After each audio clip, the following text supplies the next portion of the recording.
We believe fundamentally that food solves hunger, that shelters solve sleep, and that housing solves homelessness.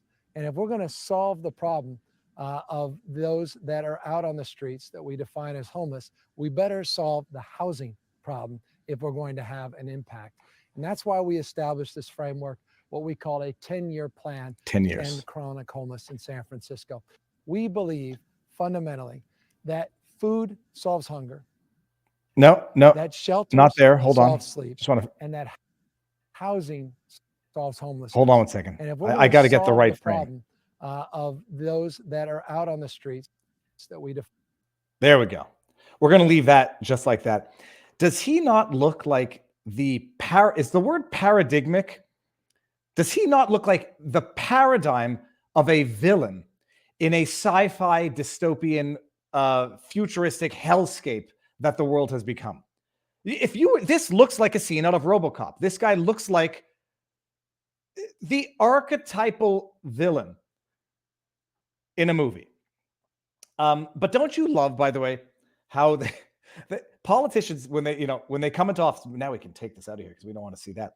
They always create plans that are going to take a very long time. And they, by the way, so when their term is up next election, I said it was going to take 10 years, not 4 years. You can't boot me out of office and call me a filthy failure because I didn't do what I said I was going to do in 4 years when I said it was going to take 10 years. You got to keep electing me, people. So I was going to start with the Paul Pelosi video, but look, we might talk about it today, and I'll leave the edgy humor to the edgy comedian. I'm not really known for that, but my goodness, does that video raise more questions than answers? The video's out. At least the body cam footage of one of the cops is out, and the reluctance to share that video, the length of time that it took them to release that body cam, the fact that who the hell opened the door? Why was Paul Pelosi holding a drink in his left hand? Why did it look like he was wearing a fancy buttoned-up shirt and underwear? Why, when he's fighting for his life against this guy who assaulted him, and there's no joke and there's no denying that, he's still holding a drink with his hand instead of in full fight for your life defensive mode? There are so many questions about that. The video looked edited. King Ginger 333. That we're getting into the next level of not even trusting the video that we've seen, which I do not fault anyone for going there. But hold on one second. He does remember Paul Pelosi is related to Gavin through marriage. I didn't know that. Anyhow, that's it. The video's out there and it's on the interwebs. Now, I was 30 seconds late, and I'm going to blame Tyler. I'm joking. Yeah, someone said, who said a busy day, Viva? It's busy because I'm an idiot. Tyler and I had been messaging all week, and then I didn't realize that he replied to my DM confirming noon Friday, and I didn't think he was on for noon Friday. So then I say I'm going to go on Eric Hundley's noon Friday show, and as I'm live there, I see that Tyler confirmed noon. I was like, my bad, mea culpa. Can we do this at 3? And he said yes, and he's in the backdrop. Tyler Fischer, I've been trying to find dirt on Tyler Fischer. I've been trying to find scandal, something like a Me Too thing. Tyler mentioned just before we went live that he's got a case that's going up to the Supreme Court. So I don't know what it's about, but I couldn't find dirt on Tyler. In fact, even when I petitioned the audience, mandated the audience to find dirt on Tyler, they said no dirt, just a good dude. And we're going to bring him in because he's funny, he's crude, he's crass, I've watched his stand-up special, and I got lots to talk about. Okay, share the link around because it was such short notice, but this is going to be epic. We are on Rumble. Oh, I'm an idiot. Let me make sure that we are, in fact, on Rumble, and we will go exclusive to Rumble at some point during the stream to reward Rumble for being what it is, seemingly the last bastion of true free speech. All right, let's do it. Tyler, get ready.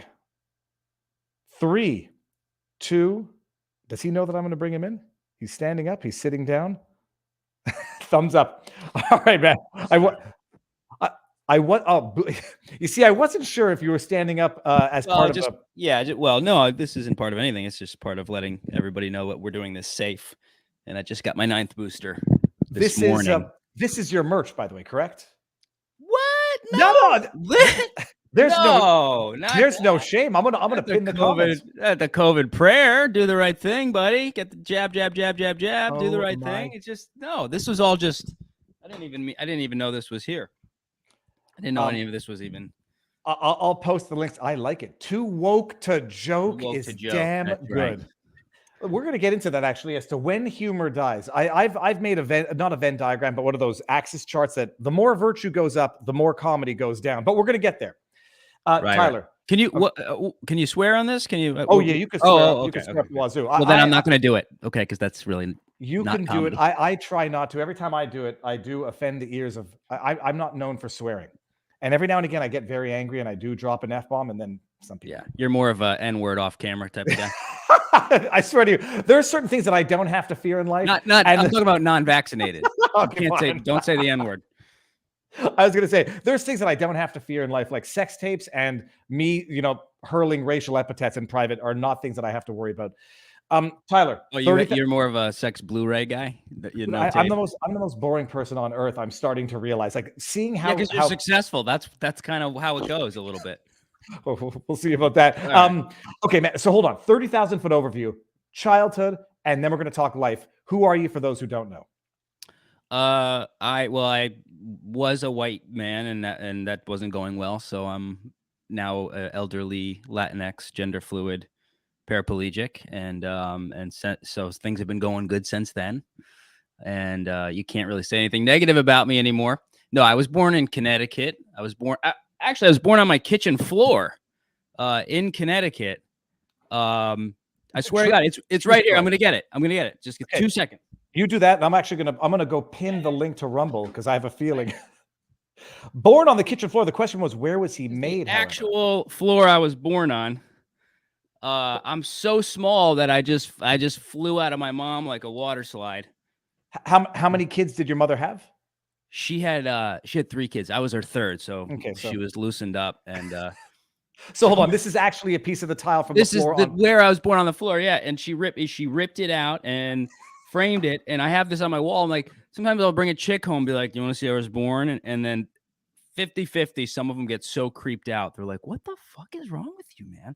I thought women would like it, but apparently. Well, I see the obvious joke now is you were born on the floor, but were you conceived on the floor? Bada bing, bada boom.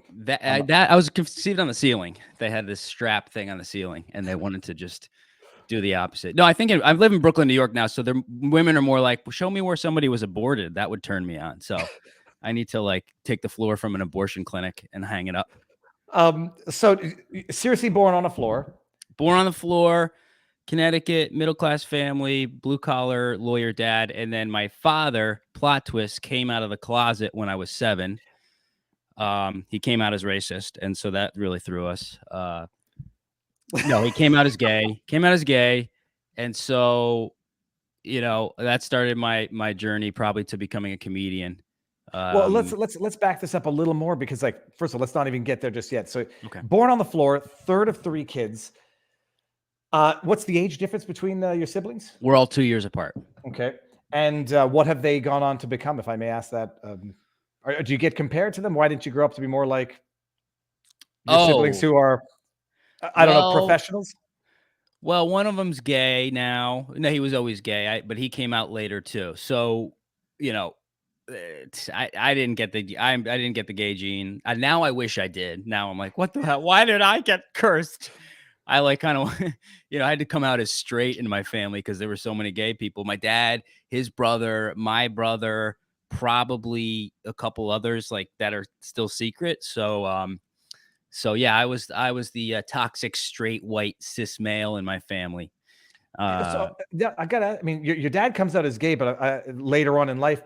But now, knowing that piece of evidence or that piece of information in advance, what was your childhood like? Now that you know that your dad came out as gay, did it explain any sort of behavior, tendencies, characteristics that you now retroactively reanalyze with that information? Yeah, come to think of it, some of the like him having sex with guys now, that's like, I'm like, oh, okay, that now I understand what that was about. The thing is this: I don't know if you're joking or not. Like, did you walk in on your dad? I with was another man. 7. I was 7 years old, so I actually have no memory at all of him living at my house. But, this was in the 90s in Connecticut where, that's what bothers me about how oppressed everybody is in the LGBTQ, which it should just be called the not straight list. I don't know why they just add everything. It's like we're in the not straights. Because it was so bad back then. He really had to be repressed and he really had to hide it. And so I have a lot of compassion for that. Um, and I think it was, he was of the first wave to really start coming out, but those were the men that were already married with kids. So I grew up with a bunch of kids who had gay dads. There was like a group of us, or if one of his boyfriends had kids, we'd hang out and be like, well, I guess this is our life now. And, so he moved out, got his own place, and then, had a series of boyfriends, and he actually just got married I've last month. I've got to ask this. So someone in the chat says no memory from 7 years. I'm trying to think of what my earliest. I don't think I have very many memories of pre-7. I think 8 years is when I start to have meaningful memories. So you have no memory of your Dad's probably gay too. Then I think that's kind of well. He hit it. He hit it well. He's sign. still married. But hold on. So you don't remember the split up. You just remember your dad leaving. Or all I remember is he sat us down, right, and he gave us the talk. The talk where your dad tells you he's fucking the neighbor, and he just said I'm moving out. So that was it. That was like, my world exploded. It was like mom sobbing. It was just this like this really devastating memory. And then about a year later, 2 years later, maybe I was 9. He said I'm gay. I didn't conceptualize it, so I don't actually know when it made sense to me. So I actually hid it from my friends for 10 years. So I was so embarrassed because, this was like right after the AIDS epidemic. It's kind of like unvaccinated people now, they were treated in a similar way. So yeah, I hid it. I hid it from my friends. It was brutal. It was absolutely brutal. And then I had that kind of like, oh wait, you're a straight white guy, you're not allowed to have problems. So I've repressed how awful my childhood was until I hit about 30, when it all just exploded. And so now last 5 years I've been going back and trying to figure it all out. So I mean, it is. There's always a lot of truth in jest, and which is what makes humor funny, is sort of being able to digest the tragedy and move on from it, or rationalize it. But your dad leaves when you're 7, so you're growing up without a dad. Is it shared custody? Is it only with your mother? Does your mother tell you what's happening? Is your mother amicable with your father, or is she enraged? Or did she always know that she suspected he might have been gay? Well, it was we did a like bidding war every Sunday. So every Sunday it was renegotiated what days I would be where. So I didn't really know where I would be. So they would kind of fight over us every week. So every week there was like a competition for our attention, for us to be, at which house. So I never really knew. And did my mom know? I'm not sure if she knew. And it's funny because when I tell people I'm from Connecticut, they're always like, oh, Connecticut. Oh, would you have 2 houses? And I'm like, yeah, I did have 2 houses. One where my dad left and he's fucking dudes and I had to hide it for 10 years. And one where my mom would go under the crawl space, under the stairs, and carve the word gay into the wood and would scream in this little room. So those were my houses. Those were my privileged Connecticut estates to pick from. So like, no joke here. Your mother at the time, I don't know when she got over it, was angry about it. And your parents were not getting along, I presume, after they split up. They tried. I mean, they tried, but like, that's that. I could see how it's tough for both, and that's kind of how I've lived my life since then. Just feeling like I'm stuck in between. I always find a way to get stuck in between 2 issues, or 2 people, or, she was not happy about it at all. And I know that some of your bit involves references to priests, which we're going to get to. But are you religious growing up? And is this like sort of look, I imagine it's a community embarrassment. And I'm saying embarrassment in quotes, that if you're in a certain religious community, well, you just became public enemy number one. I mean, was there that shame in the family growing up? Yeah, we were Methodist. I don't even know what that means, but Me neither. that's what we were, a branch of Christianity or something. So yeah, I assume that was lingering for sure. Probably probably more Democrat or moderate type of town. But yeah, there was a tremendous amount of shame because homosexuality was not the marriage wasn't even legal yet. People don't realize. Lord Obama did not run on legalizing gay marriage, which people forget. You know, oh, once we have a black guy in there, everything's okay. Well, what about that? You know, so it was not fully accepted the way it is today. And I would say it's become over accepted to the point of like a shameful compassion to just say yes to now any new thing that seems to branch off of homosexuality, which has nothing to do with it really. So yeah, there's tons of shame. I would hide it from my friends to the point where if my dad had a boyfriend over and my dad would go, "This is my partner." And that word wasn't even really around. My friends would go, "What do you mean that's his partner?" I go, "Oh, it's his law partner."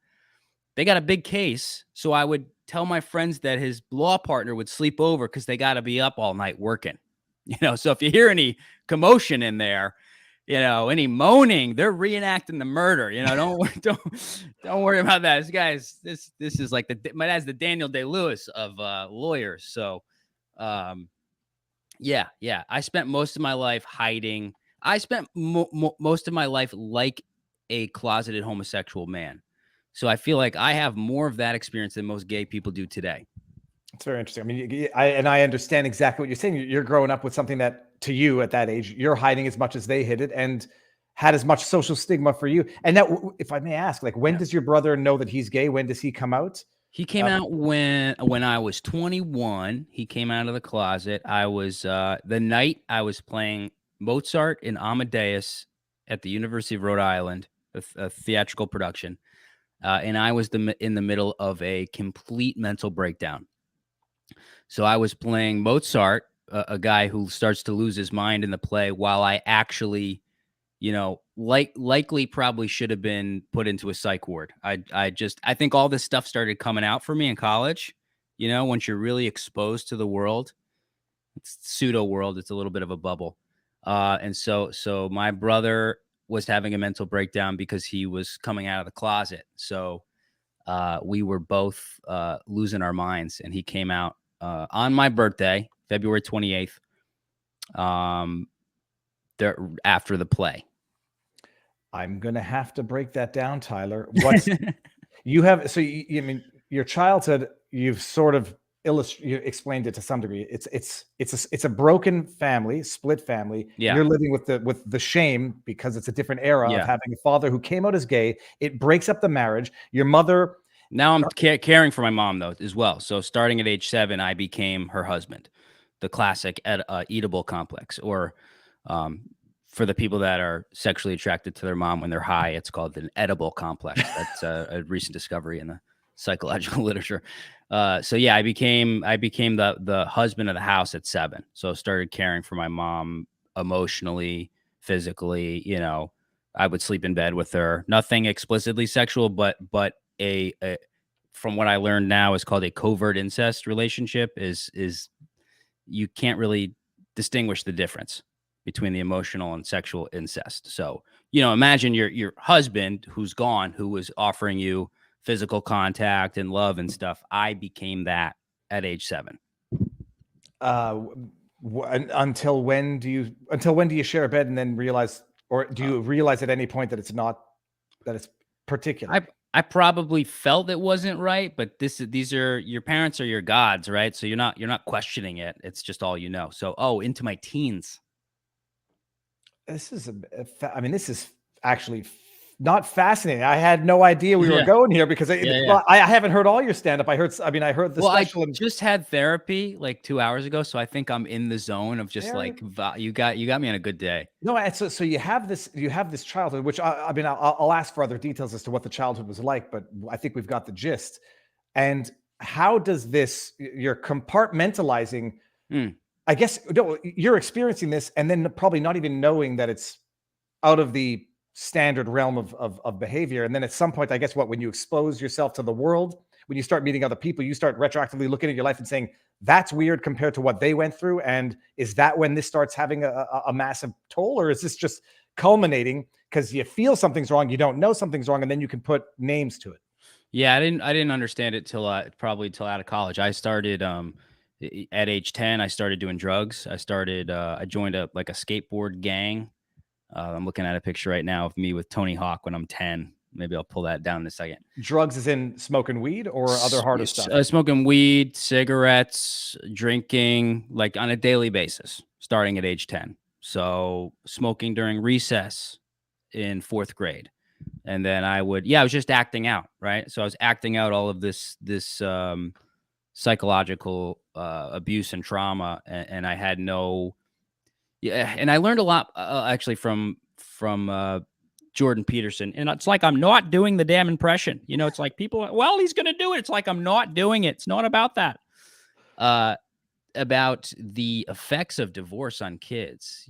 Divorce is almost like abortion, where it's celebrated now. It's like, yeah, well, we're not going to commit because we have the option, and divorce is almost like sexualized in a way. And so I found out children of divorce operate 30% lower on every plane with relationships, romantic relationships, friendships, work. So like you're at such a deficit already. And so, because there's this trauma acted out in your life, you've got 2 people at war and the kids are in the middle, usually used as weapons. So, I couldn't focus. I was an absolute fucking animal at age 10, starting at age 10, probably until age 18 or 20, committing crimes, just which ties into like a fatherless home. I was with my dad sometimes, but not all the time. And I imagine, look, if I'm going to imagine what this was like, you misbehave, you act out, you get in big trouble, I presume, and your mother is probably not too afraid, but reluctant, doesn't want to discipline you because of this relationship that you have. And so you end up getting away with it, or I presume she's not disciplining you at all for this. Yeah. Zero discipline. I would be suspended. I got suspended many, many times. I don't know if I planned this, but it was the week before spring break or winter break. So I'd have a full week off for suspension and then a full week off for the holiday. And I would just go out and smoke and do whatever the hell I wanted. But the other part is divorced parents are often fighting for love and attention. Mm-hmm. So it's like, oh, well, I know I burnt down that treehouse, but daddy didn't punish me. So, then you start to learn how to play your parents for full control and freedom. So, yeah. All right. And now let me ask this just for my own morbid curiosity. What was the worst thing you did as a teenager that you can recall? If you're comfortable sharing it, there might be things that are just you're too ashamed of now, but like, did you get kicked out of school? What sort of things did you get? Did you get arrested? And like, what would be the worst thing you can think that you've done? Oh, yeah. I never got arrested, believe it or not. I guess that's where my acting chops came in. But I started a forest fire, which, could have easily led to like burning down my entire neighborhood. That was just, Tuesday afternoon on my mom's birthday. And I had to sneak by her with a fire extinguisher hidden in my shirt. I vandalized my school. I once shut down the power in my school during passing time. We had no windows. It was like a jail. Just on it. Yeah. Just crazy stuff. We'd go paintball people's houses every day. You didn't get kicked out of high school? I got suspended many times, but never fully kicked out. I mean, we were in the type of high school where like teachers were sleeping with kids and stuff. You could get away with pretty much anything. All right, man. So then when do you know your breakdown then? So you go to university. What does this mental breakdown look like? How does it materialize? And more importantly, how do you deal with it? How do you get over it? Yeah, I went to college for acting. I was failing out of high school, and I was friends with one of the acting teachers. I'd go to his house and drink after school. I probably shouldn't say this, but I'm not going to say who he was. Or she. Could have been a she. But anyways, this guy, he was cool, as weird as it is that he drank with teenagers. But I was failing out, so I took his acting class because I needed an A to get into college. And I took the class, and we got on stage, did some improv. People started laughing. I was like, oh, this is interesting. And he really encouraged me to pursue it. So because of this one guy, I changed my major in college to theater and got the lead in the play. I did a Sam Shepard play, Barry Child, played a troubled teen guy, which was fitting. And then I once I found that, I stopped drinking, I stopped acting out, everything stopped once I had this new kind of passion where I could let all my energy out. And then I was dating this woman, and side note, I was never circumcised as a kid, and I always got bullied for that. One of my brothers my oldest brother was circumcised. Me and my middle brother weren't. And we felt like freaks. Our friends would bully us, and like it was just this very odd part of my life. And so I was so afraid to show a woman my penis that this girl I was in love with, we started dating. It took me like 2 years to get her on a date. We started dating, and then I was so afraid she'd see my penis and make fun of me. And so I just wouldn't have sex with her, but I wouldn't tell her why. And I started to just spiral. And then she broke up with me, and I had a complete mental breakdown and dropped out of school, moved back in with my parents. So now I'm reliving all this childhood stuff again at age 21. Yeah, it was just one of the darkest times. I was just in like I was in like a coffin basically for 2 years. And then randomly met a woman in New Haven, who she was pitching a pilot for Comedy Central. She had this web series about sex ed for kids, a comedy. And I was just making her laugh. And she goes, you should help me write this show. So I would drive into New York, and that slowly pulled me out of this depression. I would go and do some comedy writing for her. And then I was doing improv at an off-Broadway theater in Times Square. And that kind of got me back on track. Started doing stand-up, and that was 13 years ago. That's amazing. Did you finish your college degree? No, So I never finished. And now, not to dive too much into it, but the 2 years of darkness. I mean, what are you doing? Do you have a job? Are you, literally staying at home, not leaving? I was in bed until 2 p.m. I would I was completely gone. And then my mother, when I was a kid, when my dad left, opened a daycare. And so I started working in her daycare when I was 8 years old. I would watch kids before school and after. I'd come home, there'd be a baby in my room in a crib. I started to take care of children at 8. So now I'm dropped out of college, and now I'm back working at my mom's daycare, like in the middle of a mental breakdown. So I was back to that, she had this full control over me, because she was emotionally dependent on me. And in return, I would get love and laughter and stuff. So it was like a mosquito to a light. I was just back there, but now I'm 21 and I'm an adult baby, basically. Okay. And so, and then eventually you get out, start doing comedy. You're not recording this, right? I just want to make sure we didn't. Jesus Christ. Did you just give me a flipping heart attack that I thought you were serious for a second? This is preliminary, right? If you could see what just went on in my chest. No, this is the funny thing is this, like I watched some of your comedy, I watched the entire special, and you can tell there's a lot of truth in jest. And then the question is just, when does it go from truthful coping mechanisms? And I hate that word because the internet has ruined cope harder. Mm. But You coping can't say mechanisms. the internet. Didn't you see the new rules today? You can't say the French. You can't say the handicap, and you can't say the internet.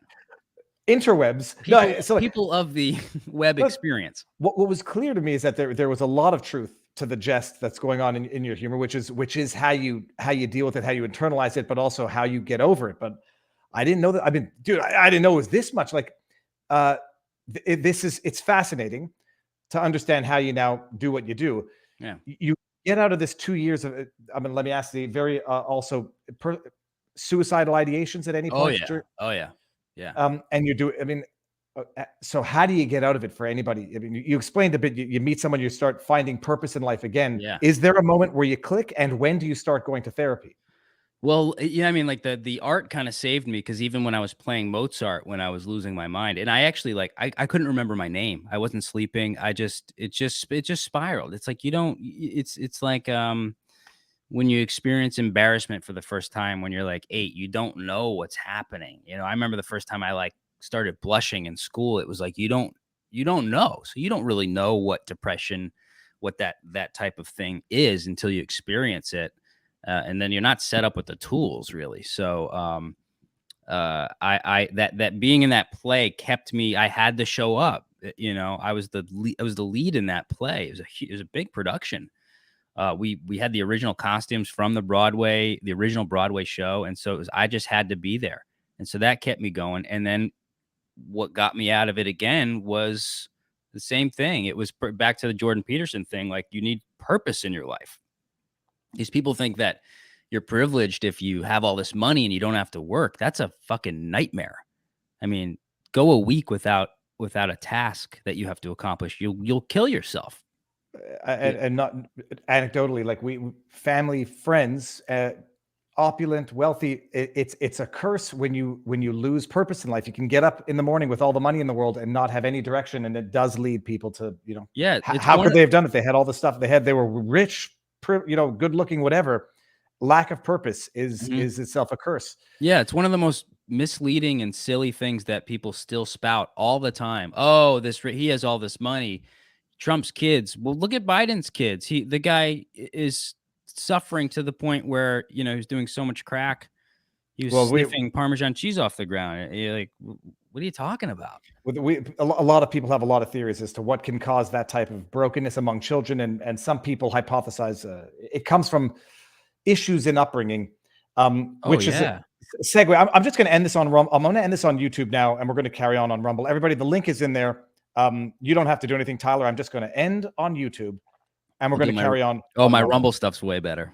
Oh no, and it's not. No, I'm going to start. No, now I'm going to start telling the truth. That's all. That was all a lie. Now I'll get to the real stuff. Everyone, and if you're watching this in an hour, go to Rumble. Okay, ending on YouTube now.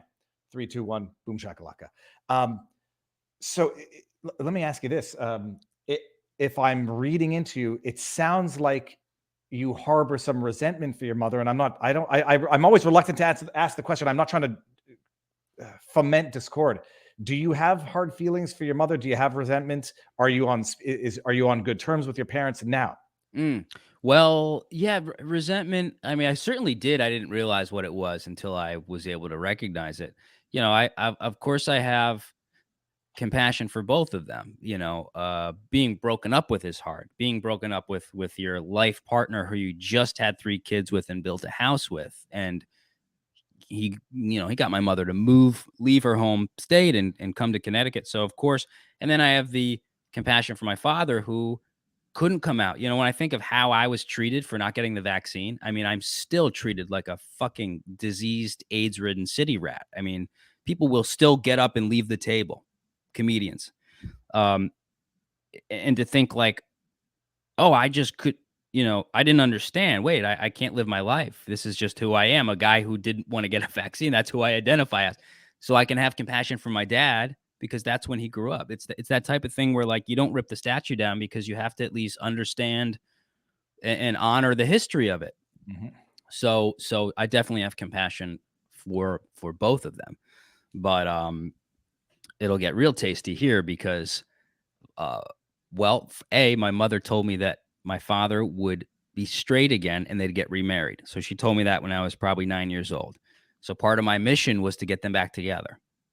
So that was like number one above school. Anything else was that I've got to get them back together. They obviously didn't. He stayed pretty gay. Maybe got a little gayer, to be honest. He married a guy, so as gay as it gets. And then a couple years ago, my mother attempted suicide, and the only person she alerted was my father. So, I can't break that whole thing down, but I think on the face of it, you'd probably think, well, that was probably a punishment, a payback. But I'm the one that found her. I found her in the middle of trying to kill herself 4 or 5 years ago. So that cycle of taking care of her happened again. So, now it's like, it was the best thing that's ever happened to me. That's what got me into therapy when I was 30 years old. I've been in there every week. I've done EMDR. That is called something, the eye movement direction. What is the EMDR like stand? rapid eye movement. That's what sometimes people, they use that to treat PTSD, to try to get you to shift your thoughts from the event. Yeah, so they're going to get it in the chat. EMDR, but it's eye movement. Fantastic trauma healing. And so, I had some really severe PTSD after that. I couldn't really leave the house. I found her trying to drown herself in a lake. So when I got there, she had overdosed and there was pills lined up and she was drowning. And so I got there to just pull her out of a lake before she drowned. And so I couldn't see, I couldn't look at water for 2 years. I would cry when I would see a pond. So I actually got a dog. I have a service dog who travels with me now. What kind of dog? He's a Labradoodle. Okay. But he identifies as a golden retriever. Labradoodles they're he's breed fluid. Dogs. Yeah, he's fantastic. It's just so it's a lot. But what I learned from all of it, with the blessing, was I can't control anybody. It all starts with yourself, and this kind of spreads out to all this social justice crap, where it's like you can't even control somebody in your own little bubble, right? My family, it's like I had no control over any of this shit, and I nearly killed myself trying to control it. So that's the blessing. It set me free to be able to handle the stuff that's happened over the last couple of years. Let me ask you this. Like, in the movies, I'm thinking Royal Tenenbaums, where there's this moment, and it could only have been more catastrophic if a certain outcome had occurred, as opposed to this. People like to, they want that moment of rebirth, revelation in the movie. After this happens, and you literally save your mother's life in what is circumstances that are the most traumatizing thing for anybody, you find a way to get through it. Does your mother find a way to get through it? Does it bring you closer together, or does this actually just drive you further apart? Because how could you have done this to me? Let me ask her. Mom, can you come in here? I know. We'll give you the bath after. It's bath time. She survived it. She did continue to attempt suicide, but I had learned, like, there's nothing I can do. There's nothing, you cannot save anybody. And luckily my older brother, beautiful man, he had just trained as a therapist, and he was able to sit me down and explain, what this was. You can't control it. I had been trained to protect her. And so that little thing probably really saved my life too. 'Cause then I just let go. I stopped calling her therapist. I stopped asking, like, I don't even say, how are you doing anymore? If we talk, the weather, whatever it is, but she, no, she's in really bad shape. She's steadily declined since then.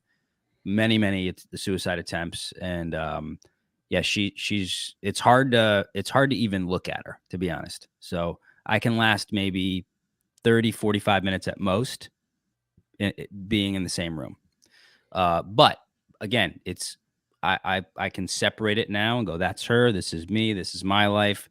You can't save anybody. Just because they're family doesn't mean they have your best interest, or you can do anything to change the path. And so it's really hard for me to see what's going on with these young kids with the social justice, because I'm going, you are wasting your entire life trying to change something you can't change, and you're not focusing on your own path. Well, so I mean, this is now one heck of a juxtaposition of your life as funny man on stage. And they say that, you know, those who joke the hardest cry the hardest, or I don't know who says that, but that's something that I've always thought. But this is a massive juxtaposition of your personal life. I think Ted Bundy said that. That would make sense, because me growing up, my mother would always like familiarize me with serial killers, Charles Manson. I don't know why. It might be why I'm just more. Really? Did she do that? When I used to play hooky from school, my mother's like, "Have you watched Reservoir Dogs?" I was like, "No, let me watch Reservoir Dogs." I'm an 8-year-old kid watching Reservoir Dogs in a bathtub with like had a mirror on it, so I would reflect the TV. Jesus, you're like that. You ever see Gummo, the movie Gummo? I've seen Gummo, You're like but the I kid don't eating remember spaghetti in the bathroom. Oh, you gotta, Google that scene. That was a long time. No, I saw. I mean, I grew up. I watched Hellraiser, but you know, as younger than 10, like that. In retrospect, it's highly inappropriate, but that might only account for some of my issues now. But this is like. And we all have issues, but there's definitely a spectrum of, you know, the severity. And Sure. this is trauma, which you have now translated into comedy. When do you start? I mean, so like, first of all, when do you start coping with it in the comedy mechanisms? I mean, we're going back to 21, but this all happens at the same time. Like, how do you merge these two aspects, diametrically opposed emotional aspects of your life?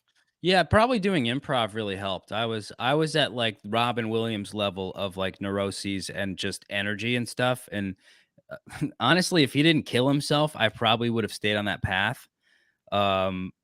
Because I'm that quick. And when I was doing improv, I was just like a bat out of hell. And then what happened was I started to see all my heroes like killing themselves and dying. I'm going, wait a minute, maybe not the way to go.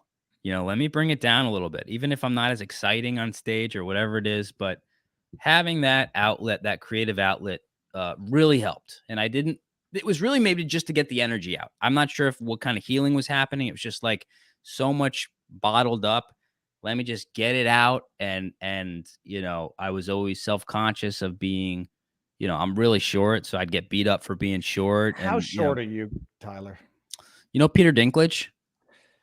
I do know Peter Dinklage. Okay, so I make eye contact with his belly button. You joke. No. I guarantee you're taller than me. Like I tried to look up your height online. How tall are you? How tall are you? Where are you? You're not. I'm in Florida. Oh. Oh no! Well, there's a joke. I thought you were in Europe, because you gave me the time. Your time was we'll do this at 1,500 hours. The 24-hour clock is the only way to measure time. If I'm giving it to you in meters and I go by my license, I'm 1.65 m, but I'm 5'5.5" on a meter 65. Yeah, that's how you look taller to women. I have millimeters set on Tinder, so I'm about 2012 millimeters, and they go, "Ooh, you must be European." That's so funny. This is how lazy I am. I saw you do that with the 15, and I looked at your hair. I go, "This guy's in Italy." And I get Italian, Lebanese. I'm Jewish descent, but of the cultures that I get mixed up with, I get Greek, Italian, Lebanese. I'd like to see with the little espresso cup, actually. Let me see what I got. I don't have espresso, but no, I'm not even going to show that. I had a energy drink, not Red Bull, people. No, Tyler, I'm going to get your height out of you, because I want all of those websites updated. 5'4", 5'5". Yeah, dude, I knew it. Okay. 5'5". And how much do you weigh? Whoa, bro. Whoa, that I guarantee. I got 20 pounds on you. Guarantee you on that. I'm like 145. 125. Okay. Well, I got 33 pounds on you for that extra inch I've got 33 pounds. But then that weight's gonna shrink you. So absolutely, it's going to shrink me, and my feet are going to get longer and longer as I get older. Yeah, a woman turned me down because of my height last night. I did a show at the Comedy Cellar, and this woman came out. She's hitting on me, and I said, "Let's go out." And she goes, "No way, you're too short." And I was like, "Are you fucking kidding me?" I go, how old are you? She goes, "I'm 30. I go, "You want kids?" Yeah. I'm like, you better lower the bar, the height bar, because your eggs are dying, and you have a 35-year-old guy in his prime who's successful. And I said all this to her. I said all of it to her, and she was like, "Shit, I guess you're right, but 30, I'm not. 30 I years want old. tall kids." 30 years old is already these women are fucked. They're so fucked. it's so sad because they have this standard that doesn't exist. You know, they're desiring the 5% of men who are tall, successful, and those guys are fucking everybody. So the odds are, I'm going off track here, but anyways, I was turned down a lot as a kid for being short. Women would constantly be like, "I'm in love with you. I won't date you because you're too short." So You that's should have moved to Canada. I mean, I think there's something going on between the States and Canada because I look, I was always small and short, and you know, it was a joke, but people weren't consistently 6 feet tall in my community. But that might be because it was the Jewish community. You didn't get very many six. There was one kid who was over 6 feet. He was always like, he was the freak. We were the norms. oh good. I should have moved. I should move to Hasidic Williamsburg or something. So you like, when does your career start taking off in all of this? Sure. Okay. Yeah, I pull myself out of the depression. I'm living with a woman who's doing the show for Comedy Central, who's not well mentally. I'm living with her and her fiance that are in a, believe it or not, incredibly toxic and abusive relationship. Now I'm living with them, so I'm back in the. I just kept finding these where I'm the mediator. I got to. Who said it, Tyler? He said, "I've been in 8 abusive relationships," and the person responded, said, "No, you've been in one, in 8 different times." It was someone. Jeffrey Epstein. No, it was. It's an actual. It's like a thing of human behavior. Like you're in the same relationship, looking for this type of reaffirming relationship. Yeah, those bodies are just temporary. Just like, you know, they shapeshift into whatever it is.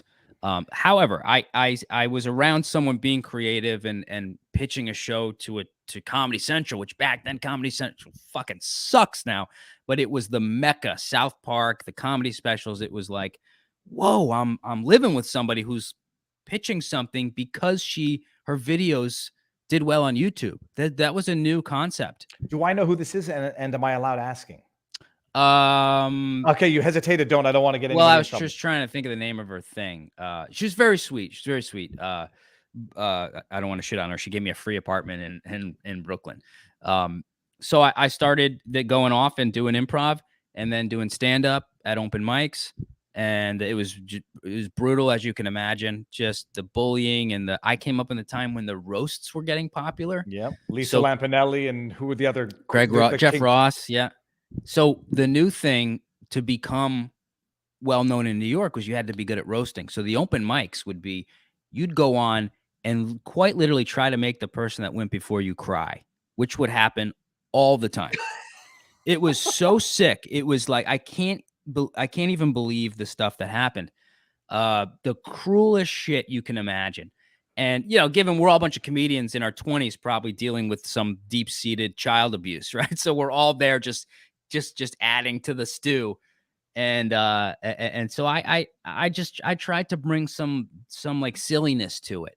And then this group of guys that I came up with, we were the more Andy Kaufman-esque experimental, and we kind of softened that a little bit, and that style got a little more popular. And yeah, I just threw my life into stand up, and somebody would see me at an open mic and go, "Hey, I'm a manager here. You know, why aren't you on SNL?" And I'm going, why am I not on SNL? Why can't I pay the rent? Why am I at a bar at 5 a.m? And so that started happening more and more. People from the industry would see me and go, why aren't you auditioning for SNL? I go, well, how do I do that?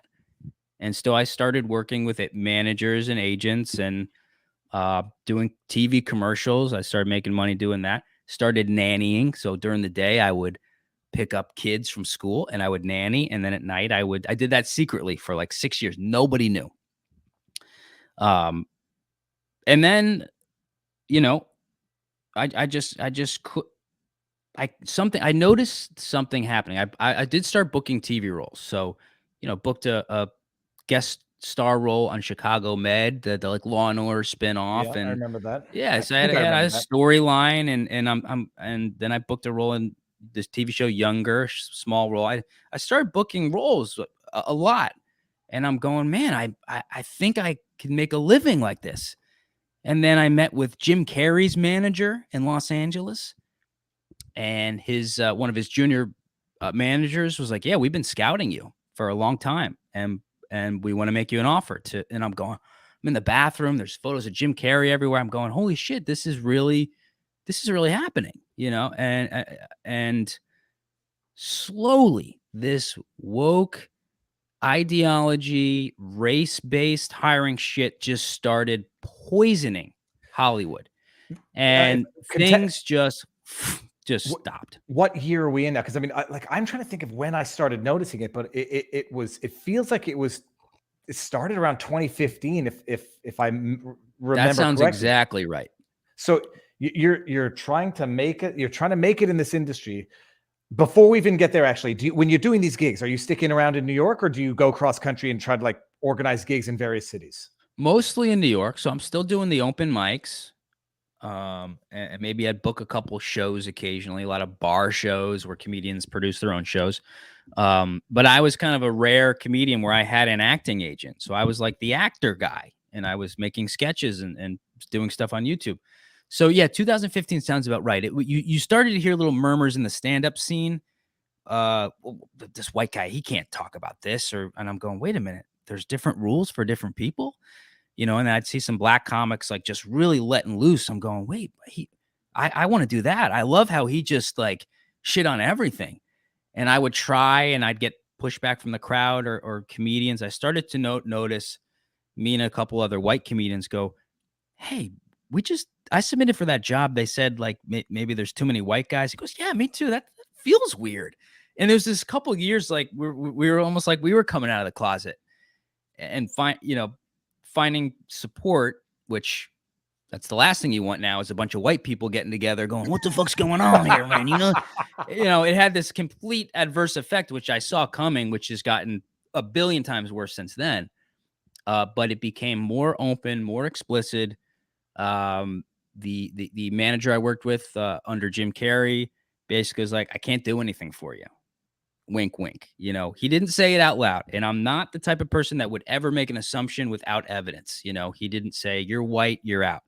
I just was collecting the evidence and the logic that, we don't really care. It's hard to find something for you. And the audition stopped. And I mean, stopped completely. And you need to be auditioning every day, at least a few times a week if you want a career. Just to let you know, the Chicago Med guest star, which is one under the star of the show, the guest star is one tier under. I made $8,000, and that was the only thing I booked that year. So that was $8,000 for the year. Wow. You have to be booking these things nonstop. And then I had another agent scout me and go, why aren't you on SNL? We got to bring you in. You should be on TV, everything. All right. So he brought me in. Nothing. And I emailed, I said, what's going on? And he emailed me back, and I have the email. I've tweeted this. He's just wrote, it's tough out there for white dudes. And then he fired me. He just removed me from the roster. What year is this? This was probably 5 years ago. Okay. So okay. Now I know this works its way into a lawsuit somewhere, but I don't yet know how. Yeah. So that was like, holy shit, they're saying it out loud now. And they're not apologizing. And they're just going, nothing you can do. They can't book you. They have absolutely no interest in wasting time on you. Yeah. And so they just say, thank you very much. I need talent that I can let me find the diverse Tyler, which is such a cynical thing that we've done with that word, which now essentially means non-white, even though, if I'm in a room with 10 Asians, I offer the diversity, but kids are being trained now to think white people are not included in this diversity thing. It's so sick. But yeah, that's the fact of the matter is it goes from the production studios, the people that have the films, and then they tell the casting directors what they want. And the casting directors tell the agents. So the casting directors are telling the agents, stop sending me white guys. They're not in right now. They have no need for you. But that was crushing to get that email. And so I quit acting for 3 years because I thought this is the top. This was one of the biggest agents in the world. And they scouted me and they brought me in. And it's like, that's a pretty good feeling. And you're very aware that this might only happen once ever. Yeah, I'm lucky that meeting even happened. And so I thought, I saw it just take this unbelievable force, and I just thought there's no way I can fight that. Look, I'm not trying to like do the Jen Psaki circle back, but like this is like almost not a recreation, but mutatis mutandis of like getting rejected by the girl for your fear of having to show your uncircumcised weenie. Here, it's like you're being Thanks told for again. bringing that up again. I had completely let it go. Well, no, this is like I could see the same type of devastation here. You're being basically told you have something else that you have to hide, and I'm breaking up with you, or you feel that, and you're losing the relationship that you wanted. Absolutely. Yeah, for things that you have no control over. And I understand, like, look, supermodels are supermodels. You got to look like a supermodel to get the job. I understand that. With acting, it's far more it's far less dependent on skin color, unless it's, Ray Charles, and obviously Jamie Foxx is going to play Ray Charles and knock it out of the park. You're not going to have Jim Carrey play Ray Charles. Like, that's all understood. But to go, we're not even going to allow you to compete for roles. It wasn't like I've auditioned for thousands of things, thousands. I do voiceover as well. I book 1 out of every 100 to 200 auditions. Wow. That's great for me. So it's not, I have no problem with rejection, or I go, how can I get better? So it's not about that. It's about being told you aren't even allowed to compete to get a job to make a living. And I just thought, this is fucking insane. So yeah, it was, I absolutely crumbled. And what do you do? Like, what do you go back? What's your, I mean, at this point, if you say, I can't make it here, what's your fallback? I'm still doing stand-up. So I'm still doing that. I'm running an Airbnb in my house. So I've got a house full of foreigners, and I did that for 8 years in the house I'm in right now. So I was nannying during the day, running the Airbnb, cleaning the house, letting guests in, and then at night maybe doing a 5-minute set at a bar at 2 a.m. So Jesus. But that that's good life experience. It'll give you experience for content. But I was like, I couldn't find my privilege card, and this whole time I was like, I know I have it, but I couldn't find it. So I had to live this shitty life, that kept me afloat. And then I started making my own videos. It's like, well, I'm not going to get into Hollywood. Comedy Central rejected me so many times, I can't even tell you. And so I submitted a tape to Comedy Central to do a 30-minute set. They rejected it. And I go, I'm just going to put it on the internet, which was not a really popular thing back then. It got 1 million views on Facebook. This was a joke about yoga. 5-minute joke about yoga. I just took part of that set. I sent the Comedy Central. I got 1 million views. I go, holy shit, why am I wasting my time trying to convince these cocksuckers, what comedy is? I just had the world tell me, like, this is funny. And so I started producing more stuff online, and started my own stand-up show, but I couldn't get into the comedy clubs. And again, it's like, you're not guaranteed anything. So I would make it happen. I'd start my own show in the basement of some shitty bar. And then COVID happened. Mm. Yeah. And I had just, I mean, this is a roller coaster of a life. I don't want to come off as I'm playing a victim here. I'm just, it's your life. You can't control it. And you're telling it like it is. It is. And I have such a complex about that, about being told like over and over, white people don't have problems, since I was like 7. So I like still will be like, wait, you're not allowed to do this. You're not even allowed to sound like you had it tough. I'm brainwashed. I have to undo it. It is, and those who acknowledge that, white, okay, fine. So there can be white poverty, but nonetheless, that's somehow less bad. And it's somehow you're more able to cope with it because of whatever. Viewing the world through identity blinders has ruined a lot of things, but we'll see if we ever come back from this abyss. Sure. COVID hits after all this. And I mean, that I know that this is going to be the biggest blessing for your career and not the biggest curse, because while everyone else is stuck out of real life, you're succeeding on the internet. And I presume your success exponentially goes up as of the time everyone gets locked down and is looking to the internet. Yeah. So it was that combined with quite literally the two things. One was my choice to not get the vaccine, which I never thought I would tell a soul, because that's not what we do in this country. We don't tell people what we put in our bodies. It's like most drug addicts I know, I probably didn't even know they were doing drugs. That's their business. And so when I made my choice to not get it because I had COVID and natural immunity, and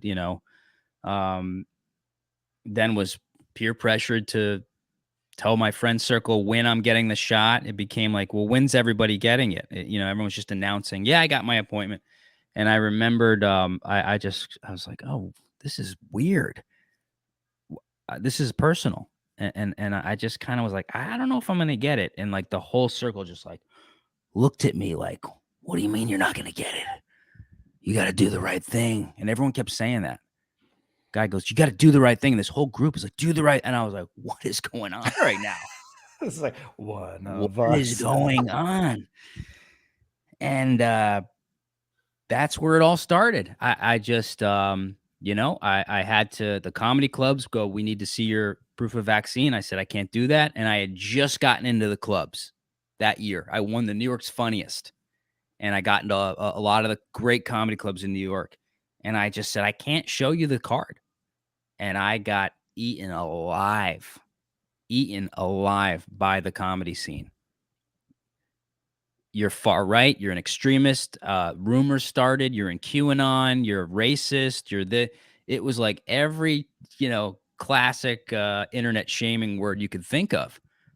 And, but I was locked in my house. And so I would make these videos. And what was different was I didn't have an audience there to like boo me or whatever. So that was different. It's like, oh wait, I can just keep talking and I can finish my thought, then put it out, then get the reaction.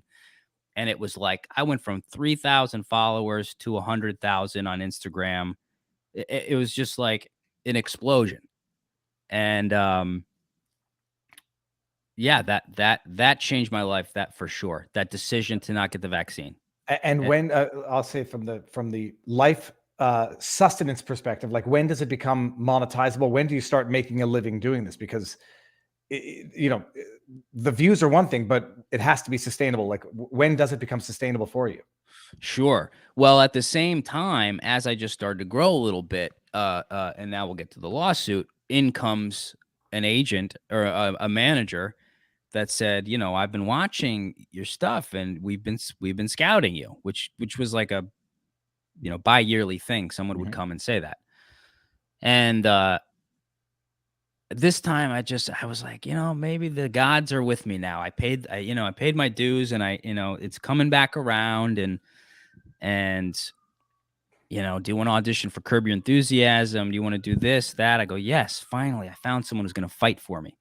And this turned out to be the manager who then came back and said, everybody loves you here, but we're no longer working with white men. And verbatim. Oh yeah. And it was just like, I've just felt insane. I just felt fucking insane. Like, I just felt like I was in the Truman Show or something, like not to be so like, well, whatever.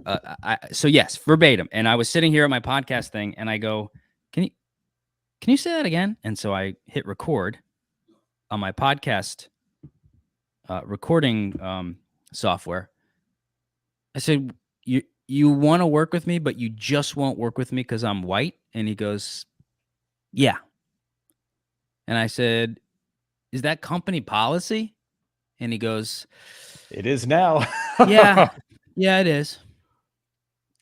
And so I got that on tape, and I didn't want to, didn't feel good to do that.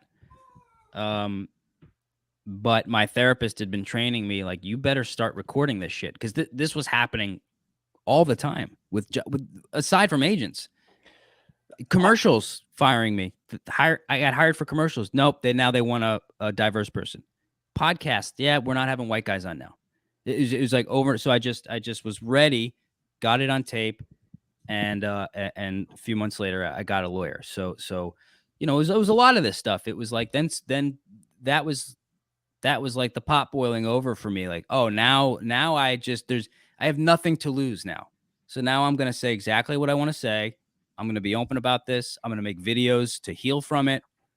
And that's what I did. And over time, YouTube monetization helped, and making cameos, and I did, was doing Fauci impressions and stuff. And yeah, it is wild. It's an amazing thing to find your freedom when basically when doors are being shut all around you.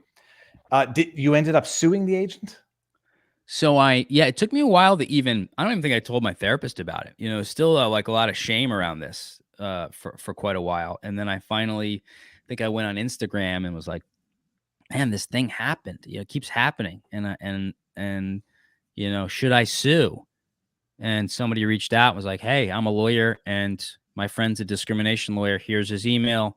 I sent him the tape and he goes, dude, this is not even a question. This is the most clear case of discrimination I've ever seen. And it's the first one probably regarding a white person being told.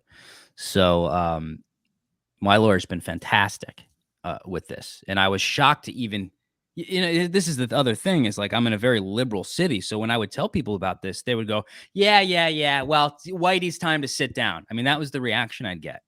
Women I was dating, friends, comedians. There was my family. I mean, nobody. I told my family, like nobody was like, "Are you fucking kidding me? Let's go down there right now." Like, nobody said you should fight this. Not what's an amazing thing fucking person in my life. It's got to make you feel crazy. Like, am I crazy that I'm the only one who thinks this is crazy? I mean, I ran in my room. I started punching shit. I just I had a complete fucking meltdown. Because I was like, it's not like I just graduated NYU. It was like, I deserve to be an actor. It was like I was getting booked. I was having celebrities reach out and be like, I'm a fan of yours. And Jamie Foxx DM'd me and goes, dude, you're the funny. I'm going like, what is, I don't understand. And to add the literal insults to injury is that you're made to feel like an asshole for thinking that this is wrong. Like not only an asshole, racist. And I have the tweet when I tweeted out that they wanted to settle and I wasn't willing to, because if I settled, I'd have to do a non-disclosure. And I was like, I don't care if I don't make any money from this. When I tweeted that out, I had to stop reading the comments. They were, and a lot of them from comedians that have known me for 13 years. So I stopped. But if I went back into that and read it, I'd probably am working with, half of those people now at the comedy clubs. Well, we skipped ahead a little bit actually to the settlement. But so who do you sue? And how does it get started? Where is it at now? Yeah, the name is AGI. It's a management company. And so we filed a lawsuit and I think they tried to get it overturned or whatever, thrown out. Yeah.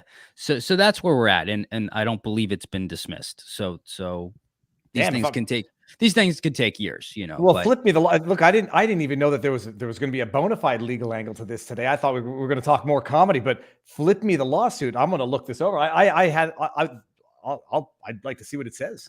Oh yeah, you're an attorney, right?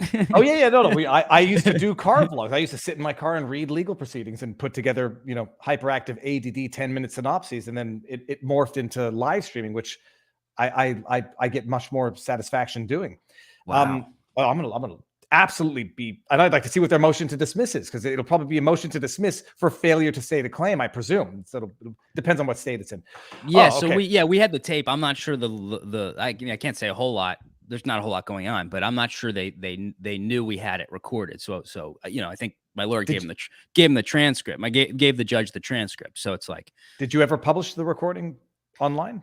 The New York Post did. So then it's on the New York Post. I've been advised to not publish it on my own, whatever, but it is on the New York Post article. And the lawsuit is under your personal name versus the management company. Yeah, I believe so. Okay, cool. Yeah. Okay. Yeah. Well, that's very interesting. I did not know that. So I'm going to go look at that. And maybe Barnes and I, my partner in crime when it comes to Sunday night streams, and we'll talk about it Sunday night. Sure. Yeah. I mean, it's it's really, I've been trained to think that you're just not allowed to stand up for yourself if you're not a certain skin color, which is so, it's unbelievable. Someone in the chat, I just went to look at the Rumble side, said, "Are you on Rumble? You have a Rumble channel, correct?" I do, yeah, Okay. yeah. So everything I upload to YouTube goes right to my Rumble. My And Rumble's I'll not post- really hitting, but it's only a matter of time. I'll post all the links afterwards. Are you on Okay. Are you on locals as well? Behind not the on paywall? locals. I have a Patreon page. Okay, we'll fix that afterwards. Yeah. Okay, dude. So the lawsuit is pending. Lawsuit's pending. That must make you not popular in the industry. Oh, Or is there are there people who are generally pissed, but not the ones who want to be the tip of the spear? No, I'm certainly hated, though. I did just tell my therapist I don't think people actually hate me because none of these people actually know me, and none of them have ever said, "Tell me about this." Like, give me the backstory. Has this happened before, or are you you just looking for attention? Or no, not one person is asked to actually hear the backstory of it in this age where you're supposed to sit and listen to people who are oppressed. Well, it doesn't work in other directions. So no, I'm I likely would have moved. I mean, to the point where, my fans are unbelievable. And I live in an all black neighborhood, by the way. And I have so many fans in my neighborhood. When people go, "Oh, your fans are probably just all white conservative," it's like people are shouting, going, "Yo, Tyler, yo, I love what you're doing, man. Keep fighting." And I don't care who my fans are and what their skin color or politics are. But there's a notion that if you're black or brown or whatever, that you would be all for this type of reverse thing, and it's just not true. It is. I mean, I tell you, I have limited experience. I don't actually go out of the house very often, but if I am of a, if I'm black and I'm seeing this, I would be getting angry because it's tokenization where the success, you never know if it was earned or if it was bestowed by, and I'm saying this not to be funny, but by the white man. Like the best paradigmic example is Ketanji Brown being appointed to the Supreme Court of the United States because the old white man said, we're going to have a black woman justice, and therefore I make it happen. And she's going to sit there and say, well, was I picked because I'm good enough, or was I picked because I'm a token? And yeah. I feel marginalized, tokenized through this entire process. Like merit over identity. And I think everybody wants that, and nobody knows if they're getting that. When there's no better feeling than going, man, I earned this. And not even like I was chosen or whatever. I'm one of thousands of comics, so it's not.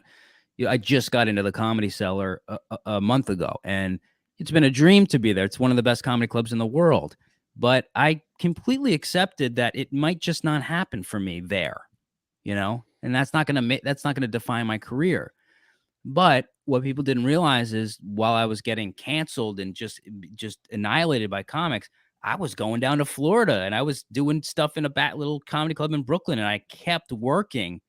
And then by the time I got into the Comedy Cellar, I think it was like people were looking at me like, "Oh, I thought you were just that racist guy that lost his mind."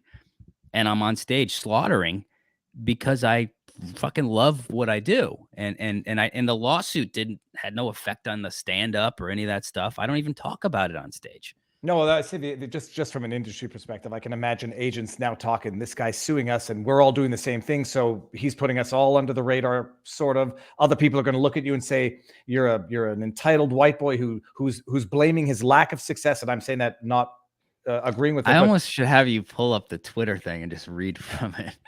If you were to send it to me, hypothetically, no, I don't want to. It might. It would be fun though. Send it to me. Okay. Well, and so some people are going to say entitled white kid. It.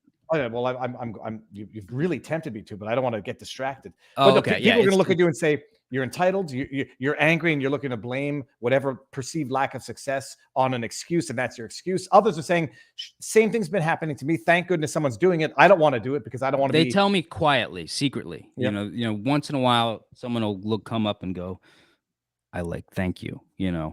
This just happened to me at a comedy club. I just lost this job because I'm white. I've gotten thousands of messages about it. So it's just so silly because on the face, I'm just doing what I've been trained to do since I was a child, which is stand up for people who are oppressed, right? I stood up for my dad when I got bullied, about him being gay. I had to take a lot of punches for that. for my mother who had mental illness issues because, so I'm standing up for a mentally ill, I don't want to call her mentally ill, but a woman with, mental issues who's a single mom now, who's, a business owner. I'm fighting for the single female mom. I'm fighting for XYZ group. And now there's 50 fucking letters on that sexuality acronym. And then the one time I need someone to just go, hey, how you doing? I didn't need anybody to publicly support me, but to not have anyone even go like, shit, man, I'm sorry that happened. Like that's all I needed. That's all I needed. And the good thing is it revealed, who are your friends and who aren't. So it's a net positive. And I still went out and made my own success. So I'm not blaming. I'm willing to say that I will not have the Hollywood career that I was on the path for. But I found this other thing that's actually way more fun. I'll tell you, I'd say a blessing in disguise, but I don't even think it's a blessing in disguise. It's an overt blessing. Hollywood is a degenerate hellhole that you want to keep yourself and your kids out of as far away from as possible. That being said, now, I didn't know this until we started. Well, until a little bit before the stream. Did you just shoot a movie, or are you currently shooting a movie with Gina Carano, the horror movie Planet Terror or something? Terror on the Prairie. That came out a few months ago. So that was another bonus of kind of just doing my own thing on Instagram. How does that come to be? The wife of the producer of the movie shared one of my videos, and so then the producer saw it, and then he started watching it. Bonfire Legend is a production company. I think they were in Texas at the time. Now they're in Nashville. At this time I was probably getting between 300 and 1,000 messages a day because I was doing videos making fun of the vax shaming and the Fauci, impression and stuff. And so I just I randomly saw this DM. I would go through and just pick random ones. And this guy said, do you want to audition for the new Gina Carano film? And I had just saw her on Ben Shapiro. I had just kind of like started peeking out of the woke cage I was in, and like, this is a few months ago. This is after her cancellation for the Holocaust Instagram post. Right. And Ben Shapiro had her on, and that interview was brought to you by ExpressVPN. Use code Ben for 15% off.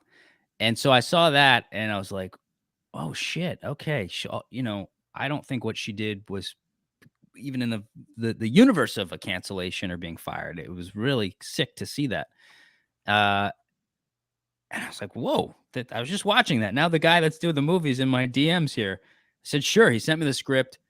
This was right after that agent told me to fuck off, Whitey. And so I was just so fired up. And this was the role of this, gritty, post-Civil War soldier, not on the right side, apparently.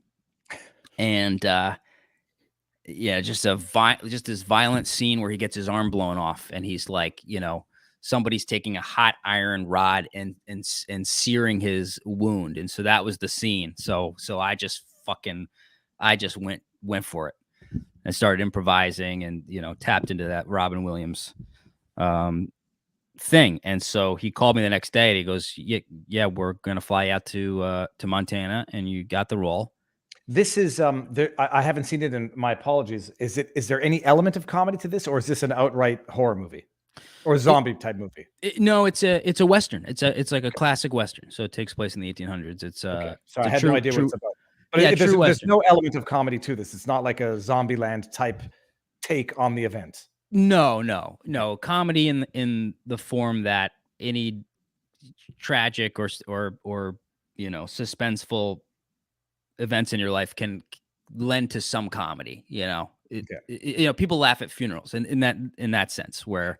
No, but I mean to say, like, when you're channeling for this particular audition, I mean, I think you're channeling real pain and not something that you're going to turn into comedy at the end of this, which is maybe why the performance was so authentic. Perhaps, yeah. And I started classically trained in a non-comedic. It's all the same to me. The dramatic and comedy acting is the same. It's actually just the writing. You shouldn't deliver it any differently. So it's really the writing that will allow a punchline or someone to cry or something like that. I think that's helpful for actors to know, because people are like, I'm a dramatic actor, I can't do comedy, or I'm a comedic actor. obviously Alec Baldwin, you didn't know he was a comedic actor, and then you saw what he did on the set of Rust, and it's quite a punchline. We were actually our movie was filming at the same time as that, so I was on a horse holding a gun when the producers came over and was like, Alec Baldwin just killed a guy on a Western, a couple miles down the road from us. Let's make sure we really do this safely. So yeah, I was out in Montana, and I walk in, and Gina Carano comes in. I didn't know she knew who I was, and she gave me a big hug, and she was like, "I love your comedy," and I was like, "Well, I didn't know you were watching it." I was like, "I was just watching you on Ben Shapiro," and here comes Nick Searcy, famous actor, incredible guy, and we were buddies on on Twitter, DMing each other. I didn't even know he was an actor. I just thought he was some guy, and so by chance, there's all these people that were canceled or stood up for something all on this movie set. It was extraordinary. It was surreal. And we're just in the middle of the mountains, in the middle of nowhere, all just, the very low budget movie, but just running on fuel from being locked down for 2 years and canceled and silenced and all that shit. That's actually like got to be something of a spiritual culmination. Setting aside the fact that Montana, from what I understand, is the most beautiful place on earth. Stunning. Yeah. Recognition for what you've gone through, coalition among people who have gone through the same thing, and you're actually making something for people's enjoyment and people's consumption. That might be the height of fulfillment. Yeah, it really was. Yeah. Is the coming down from that moment hard to deal with, or is that just the new plateau and now you're invigorated for life?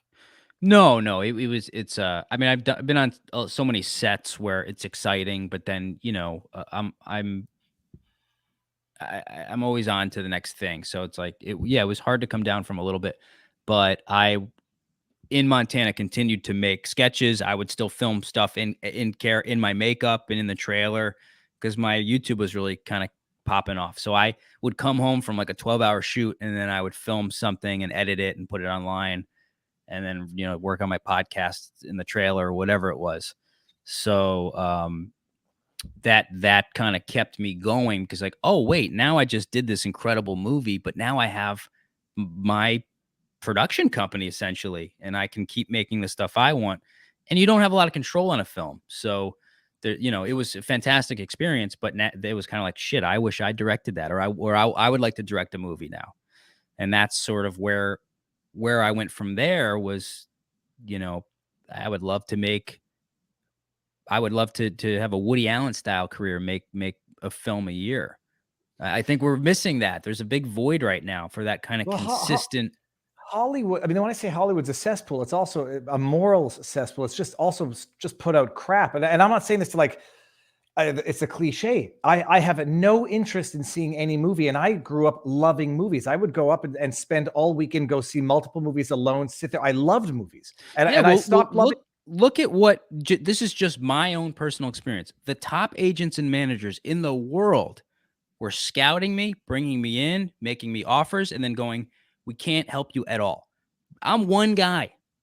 So how many people are out there that were just told, go fuck off? Shane Gillis is a great example. He got cast in SNL. He got canceled for the Chinatown noodle soup joke. Yeah. I didn't ever even actually watch the clip.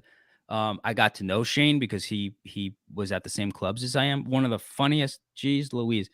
He's at the Comedy Cellar. He was on the first show I ever did there on the lineup. And he's absolutely brilliant. The it's comic level absurdity that someone hired as a comedian gets fired for the offensive nature of what was, I don't even care if you don't find it funny. It was intended to be a joke. It was what has to make a joke is that it has to come at somebody's expense. Like, people don't understand. It's like the dude slipping on the banana. The only reason it's funny is because the guy hurts his ass. Like, every joke comes at someone's expense, and he gets fired for it. And it was just a bad joke, but it was innocuous. Yeah, but I mean, it's like 95% of the jokes comics tell on stage are terrible. You if you're lucky if you walk away with 5%, but over a year, that's an hour of material. So yeah, it's terrible. And so again, he would have been, I'd say the closest thing to a Chris Farley that show would ever see, or a Will Ferrell. So how that's all this talent being rejected. obviously they're not hiring on talent, not nearly as much. They are sometimes. So yeah, there's this massive void. And so that's my new mission now, is to make films. And, you know, I'm trying to find people to do it. If you know anybody. Well, I want to pull one thing up. I don't know Sure. if it's no longer on the interwebs. There's a 5-second ad. Everyone always poops on me for not getting ad block. Hold on one second. I guess I'm only going to play the one specific clip. It's a 15-second unskippable ad. What is this crap for Wells Fargo? You don't have YouTube Premium? No, and everybody says that. It's actually really nice. Oh, they're not even going to show. I'm not even going to get to see the good part of it. I'll have to find it afterwards. It's the Will Ferrell joke where, you know, he says, I am this close to Chris Kattan. I am this close to RAPING. And it was a joke on SNL. And now people are getting canceled for Chinatown noodle jokes. Or for being born with a certain skin color. Well, yeah, and we're expected to find humor funny. Like I watched your first of all your self-produced a bit, not your bit. What's it called? A special Stand-up special. Yeah. Yeah. What's it called? It's called The New Normal. The New Normal. Yeah. What's the budget for, like, what is the process for self-producing your own special? Well, that one, you know, I'm proud of it. I wish I don't have a touring agent. I didn't have, you know, you really want to be able to go out and work that thing around the country for a year, 2 years, 3 years. So that was like little bits I had worked out at a comedy club. So I'm still really, I'm very proud of it. But it didn't get the real, you know, workout it could have gotten. Filmed it at Brooklyn Comedy Club, a great club in Williamsburg. They gave me the room for free. I took, you know, a portion of the ticket sales, and I pretty much paid that off from the ticket sales. Okay. So the hard production costs. Yes. Yeah. Okay. 3 camera guys, you know, rented some lights. I have an awesome manager. His name is John Fatigate, who by the way was just a friend of mine. He's actually not a manager. So I hired a friend who's in production to be my manager because I can't get a manager. So I now work with somebody who I know and trust. And just a tip for artists, you don't have to have a classic, you know, talent manager. You can find somebody with this new landscape of the internet who can just help you, you know, maximize your whatever you're doing. So yeah, we filmed 2 shows. I edited the entire thing by myself, probably for 2 months straight, and it cost $3,000 probably. It's fantastic, and the money that you make on the I don't know if it's called the back end in the industry, but AdSense revenue. There were no sponsors for that, so you're getting click AdSense on YouTube. And do you license it, or do people buy it? Do you have it behind a paywall somewhere? No paywall. I just put it out. Yeah, I just put it out. So I'm going to bring this up here. This was comedy once upon a time. Is this it right here? Right here? Right here? This looks like you took a crap or a dump in the printer. You are scum. I can fire you and burn down your friggin' house. I am this close to raping you. It was. This is what, you know, where comedy was at one point. When did it go off? He probably improvised that because as Jordan Peterson says, to be able to, you know, to be able to talk, you have to be able to like communicate. It's really just your thought. You know, you can't shut down your thought, and that's just coming out. So if that's what he improv, well, I would have some serious I would be wondering what the hell is going on. Well, imagine now, you know, now there's like, not to make overall judgments, but there's like non-binary and people with all sorts of pronouns. And so I understand it's now a very eggshelly type of place at SNL, you know, because these are the protected classes, the protected people under the new woke rules. And so I can't imagine the nightmare of being in the writer's room and making a joke about something that's gay or a pronoun. And it's like, it's going to get bad, I think. Well, I mean, it's SNL has been unwatchable for me for an extended period of time. It became unwatchable, you know, right around Trump. It stopped being funny and it started being activism. Yeah. Who pointed out that it really died? Was it Rob Schneider, who's a great guy? I met him at the movie premiere. He said once, or Jim Brewer, when Trump won and Kate McKinnon played, I forget what she played on the piano, and there was no punchline. She just cried and played this really sad song as Hillary Clinton. And he was like, done. They're done. Oh my God. That's sadder than Akilah obviously's montage of we thought she would win. Oh my goodness. You've been in the industry for a long time. Yeah. Did Trump kill the comedy of half of society? Like, did he break people's brains that they could no longer laugh at themselves, or were they always just incapable of ultimately laughing at themselves, and this just revealed the righteousness? Like, I don't know which way to view it.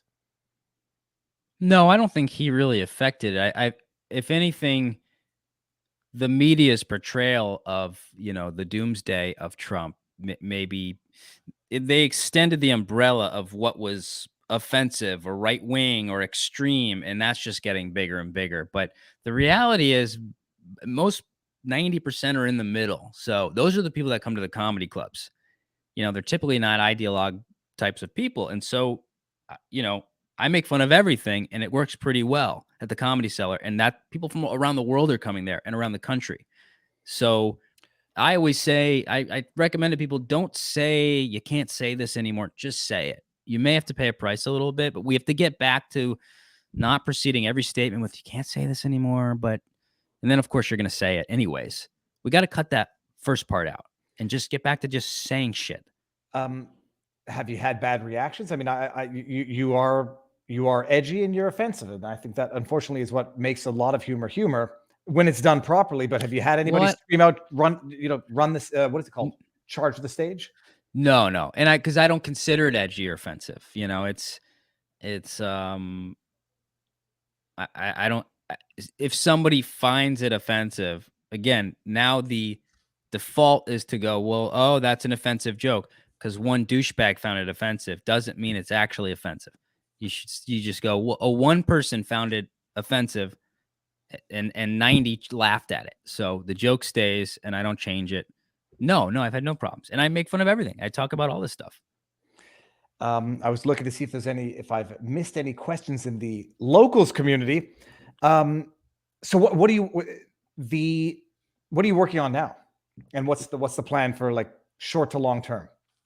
Well, I'd love to pitch a movie. I mean, I wrote a couple ideas that I threw over to the Daily Wire. I don't know if that's going to be the place they land or not. I would have a hard time like giving up control or having limits on what I can or can't joke about. Not to say that was their feedback. They haven't given any feedback on it. But do I dare ask? Like, are you following the Crowder Daily Wire fight? Have you chimed in on it publicly? Yeah. Jordan Peterson had a reaction video that you shared. I think that's how we met. But that's first of all. Oh, thank you. You reminded me of my other question. But other than humorous takes, what I don't want to get anyone in trouble. But what's well, yeah. I mean, I've watched Crowder before. I've enjoyed his show. I love Dave Landau. We're kind of more of texting buddies because he doesn't live in New York anymore. And the Daily Wire gave me a movie, so I was like, I'm not gonna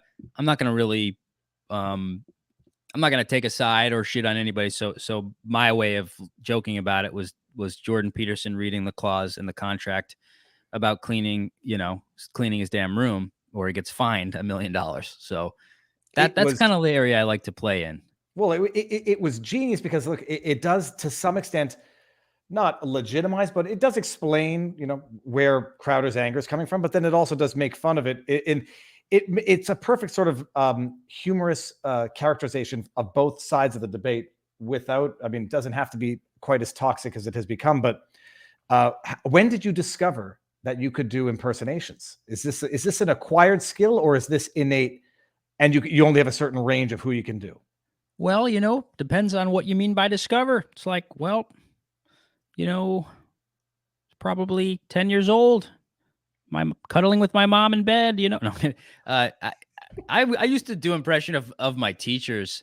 They would leave to use the bathroom. And I'd like put their I had a Latin teacher. She had like a change of clothes. I put her outfit on and she came back and I was just teaching the class as her, like in her high heels and in her, she may have hit me, to be honest. I think grabbed my ear, something that I repressed. Yeah, I think it was just always imitating. That's what me and my brothers probably did to kind of cope with all that shit. And then I played George Bush in a play called Stuff Happens in college. They're just like, I looked so young. There was just no role for me. And I was like, I think you got to choose what you auditioned for in college. You get to pick. So I just went in the mirror. I was like, strategery, it's war on terror. And I went in and read as George Bush and everyone started laughing. And I got cast as George Bush. I played George Bush in this great play that I think it was in London. And then, yeah. I don't know if it's a muscle that anybody can, train, or if it's something's amazing. You flex your voice, your facial pattern. I mean, do you have to study somebody extensively to do it, or can you just, if it clicks, it clicks? Yeah. I mean, if you can get like one or two things, like, Bill Burr, if you just kind of do the Boston accent and like take a hit of a joint, go, well, that shit's really, it's fucked up, right? No, it's brutal. And you're just kind of exhaling as you talk, right? You just let the smoke out, right? This feminist bitch. But it's probably, I think it's because since we got so psychological, like paying such close attention to my mom and her needs and her body language. So I think I mimic people by accident because I would always be mimicking her emotions. And so that's one of those blessings out of that, like really awful experiences. I can kind of tap into that really quick. It's amazing. It's not just on point. Your Ben Shapiro and Jordan Peterson were amazing. I'm told you do other great ones, which I haven't seen yet. I got to read 3 chats from the locals community. Sure. One says, YTF, which I think that means why the F is Tyler still living in New York? Does he not realize there is more freedom and less taxes in other parts of the USA, Florida in particular? Do the math. Great state of Florida. That was from USA Now, and there's a meme of this guy saying, "Why don't that crying meme?" Yeah. USA Now says 15 minutes in, and I need therapy from hearing the story. And there's the guy from Family Feud. What's his name? Mustache guy. Oh, Steve Harvey. Steve Harvey. And then USA Now says, "I'm an outlier. Lack of purpose in life, not an issue for me. Never was. Not only never a nightmare, but my life goal." Okay. Probably raised properly. He was probably it's so and in some of the jokes, like I had to in the special, the priest committing suicide at the altar. Yeah. And the punchline, I won't ruin the punchline, people. I was going to do something in Jordan. You're going to have to go see that, but I can't do voices. That's pretty good. No, it's terrible. I'm doing a better imitation of you imitating Jordan Peterson. So how much you make a joke about a priest committing suicide at the altar, and then I DM'd you when we're doing this, and I was like, "Is that true?" Because I don't want to ask these questions. That's a true story that you work into a gig, that you work into a bit of a gig. Yeah. Tell the story. I mean, just you have to tell the story. And how traumatizing is that as an event as a child? Yeah, my priest, when I think I was 8, he blew his brains out at the altar. Not on a Sunday. I always have to clear that up because I think people imagine him being like, and John went to Jazak, he got mad about the communion wafers being stale and killed himself. But yeah, no, he killed himself. And it was one of those things, again, like you're 8, you're not even really conceptualizing death. And you're like, oh, somebody killed themselves. What kind of shit was he doing? So I think I tried to figure that out. Like what led to that? I would always try to figure that out, and that leads to where the punchline of that joke. You'll have to watch The New Normal. You're gonna have to watch it. It is The New Normal on YouTube. Tyler, I think we've gone places that I didn't think we were gonna go. Sick fuck. In depth that I didn't think we were gonna get into. Did I miss anything? Did we not get to any aspect of your life that you would have wanted me to ask about? No, I don't think so. It'll all come out in my, the next batch of trauma will have to come out in my next special. Is it? This is a real question. This is a coping and sort of. This is how you deal with it. This is how you get through it, and this is how you do you appreciate or take solace in the fact that the method and your manner of dealing with it and addressing it is going to help other people? Like, does that cross your mind? Or Yeah, I get a lot. The one thing I didn't anticipate, I think mostly because when people discovered me was from making fun of the COVID lockdowns and the forced vaccines and all this stuff that I didn't even know that I was against. I didn't realize that. So it is interesting when I do shows, the fans that come up after a lot of them are like, "Hey, I lost my job. I just met a guy who his daughter killed herself because of the lockdowns because she kind of lost her 16 years old." So like I'm hearing painstaking stories all the time. And it is, yeah, it's a crazy feeling to have someone say, "Hey, thanks for just having me laugh." But I'm just paying it forward. What I learned from Jordan Peterson, I'm essentially putting in the comedic form, and then, I'll see somebody else speak up and I'll do it. And so it's just all kind of a ripple effect. how long you been listening to Jordan Peterson for? Right around, honestly, it was probably like when I started losing all these jobs for being white. I saw a video that said like white privilege is a lie or something like that. And I had never heard anyone say like it's not okay to discriminate against white people. And I couldn't believe how much I needed to hear that. And I needed to hear someone be like, you need to be a man. Because this woke kind of feminism stuff in New York, I would go on dates with women and they would shame me or like for opening the door. And I'm like, I don't know what to do anymore. I don't know how to fucking operate. And he started to help me get that in line.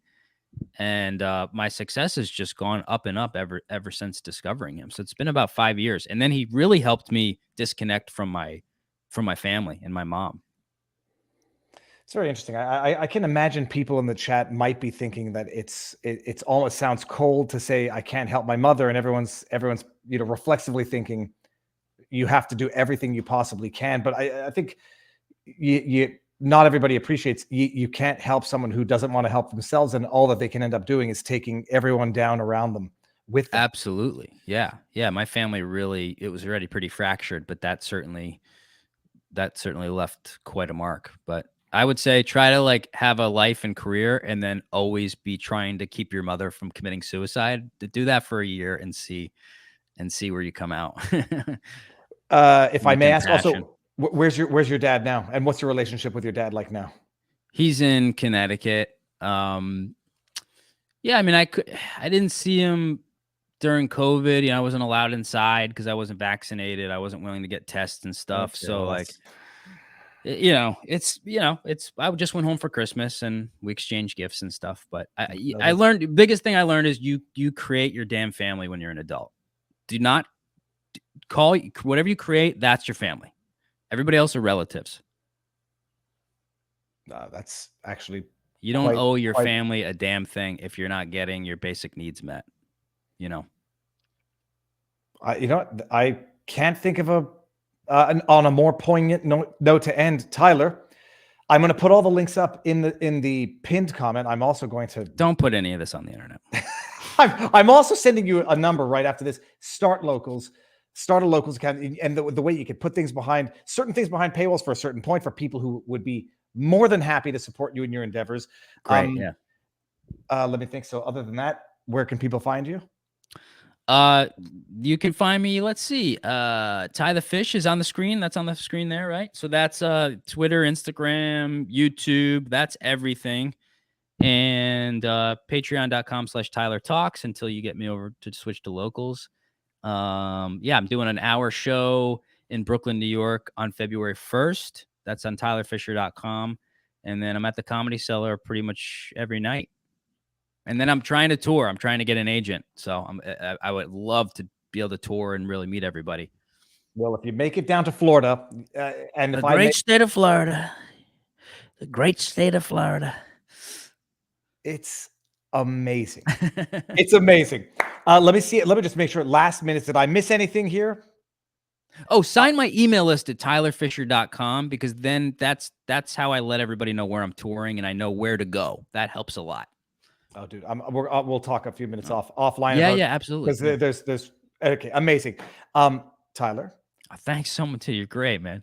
I know you were short because you're so nice and happy.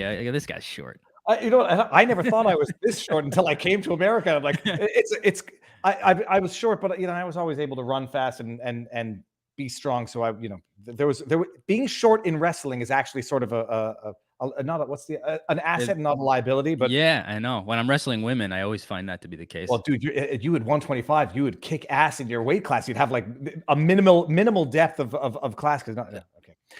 Tyler, you're amazing. Thanks for having me, man. Thank you for coming. Thank you. I'm glad we got this at the last minute. Everyone in the chat, thank you for being here. You know where to find Tyler. Tyler, you stick around. We'll say our proper goodbyes afterwards. Everyone, have a good weekend. See you Sunday. Thanks for watching. Peace out.